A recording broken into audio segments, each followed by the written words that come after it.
Saudara-saudara kaum muslimin yang berbahagia, ini merupakan analisa sosial bahwa pada suatu saat nanti akan terjadi di tengah-tengah umat di mana kita dihantam dan diserbu dari segala macam penjuru. Akidah didangkalkan, peradaban dan kebudayaan dirusak, makanan dan minuman diracuni, pakaian ditelanjangi dan lain sebagainya, sampai kita melepaskan nilai Islam yang kita cintai ini.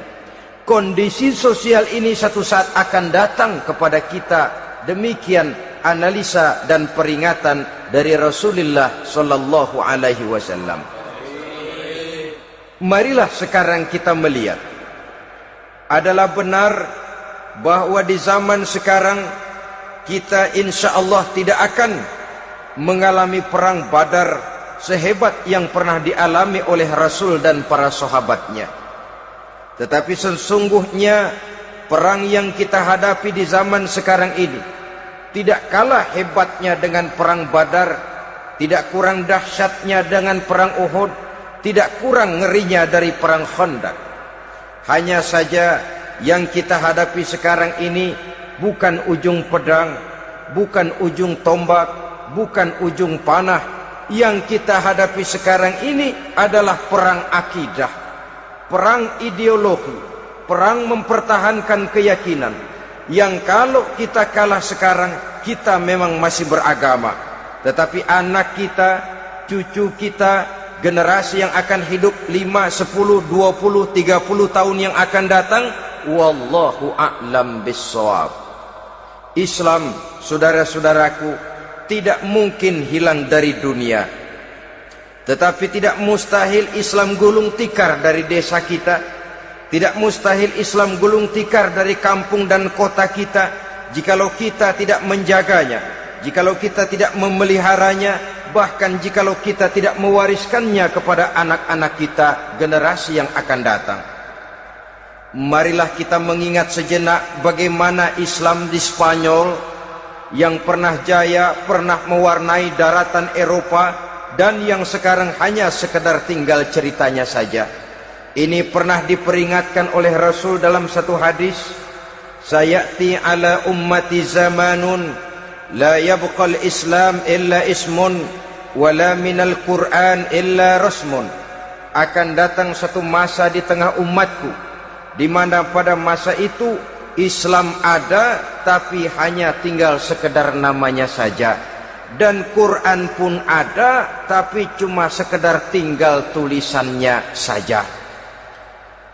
Apabila kita tidak mewariskan ini kepada generasi yang akan datang, maka serbuan-serbuan dari berbagai macam penjuru dari hari ke hari semakin kita rasakan kehebatannya. Tidak mustahil sejarah Spanyol akan terjadi di desa kita, akan terjadi di kampung kita, akan terjadi di kota kita. Orang Spanyol kalau mereka cerita kepada anaknya, mereka akan cerita, "Nak, di sini dulu ada masjid."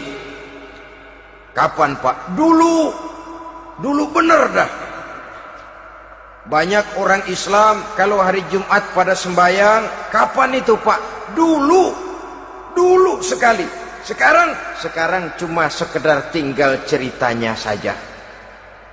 Bukankah sesuatu yang sangat tidak mustahil apabila kita tidak menjaga dan mewariskan Islam ini kepada generasi yang akan datang? Maka serbuan-serbuan akan membawakan hasil yang diinginkan oleh para penyerbu itu tadi. Kita sudah menjadi umat yang mayoritas, tetapi umat yang mayoritas ini menurut Rasul dikepung sedemikian rupa, akidahnya didangkalkan, peradaban dan kebudayaannya ditekan sedemikian rupa, kehidupan sosialnya dibuat individualis. Kemudian dari segi pergaulan, pakaian, makanan, minuman dan sebagainya diracuni, sampai dia tidak lagi berpegang teguh kepada agamanya. Dan dikala itu hilang kehebatan umat ini di mata musuh-musuhnya. Orang lain memandang kita ringan saja, enteng saja, satu umat yang sudah kehilangan wibawa. Padahal konon kabarnya kita mayoritas. tapi enak saja dikutak-kutik orang lain. Dan dikala itu di hati kita merajalela penyakit uahan. Penyakit uahan itu apa? Pertama, hubbud dunia, terlalu cinta kepada dunia. Terlalu cinta kepada dunia yang menyebabkan kita lupa akan tanggung jawab dan kewajiban, lupa meneruskan dan mewariskan Islam kepada generasi yang akan datang. Kita berlomba hanya untuk mengejar dunia dan seluruh isinya. Baik dia bernama material, baik dia bernama seksual, baik dia bernama pangkat, jabatan dan kedudukan, berlomba-lomba kita di dalamnya. Sampai tercampaklah penyakit hubbud dunia di dalam hati ini. Berurat dan berakar dunia itu, sulit dan berat kita berpisah daripadanya. Akibatnya kemauan untuk berbuat demi dan atas nama agama sangat sulit terwujud di dalam kehidupan ini. Yang kedua, karahiyatul maut, terlalu takut kepada mati. Baik mati ajal, mati dalam artian yang sebenarnya, baik mati usahanya, baik mati karirnya, baik mati pangkat dan jabatannya. Sehingga dengan demikian akibatnya jatuhlah kita menjadi umat yang kehilangan wibawa di mata orang lain. Saudara-saudara kaum muslimin rahimakumullah, saya katakan tadi, perang yang kita hadapi di zaman sekarang adalah perang akidah. Perang menghadapi peradaban dan kebudayaan yang menghancurkan moral daripada anak-anak kita. Perang menghadapi banjirnya maksiat dan munkarat.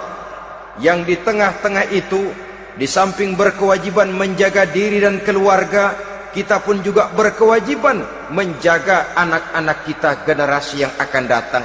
Mengarahkan dan mendidik mereka sesuai dengan yang dikehendaki oleh Allah Subhanahu wa ta'ala.